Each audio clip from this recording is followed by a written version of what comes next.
Мекенчилди колдоо. Мекенчил бол. Мекенчил саясий партиясы 5 багыттуу кардиналдуу реформаларды жасайт. Баш мыйзамды өзгөртүү менен бир баштуу жоопкерчиликтүү бийлик системасын орнотобуз.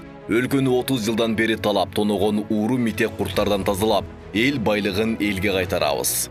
Биринчи жолу элге мамлекеттик башкаруу системасын тандоо укугу берилет. Президенттикпи же парламенттикпи деген суроо коюлат. Эл кайсы башкаруу системасын тандап алса, ошол багытта баш мыйзамды жазабыз.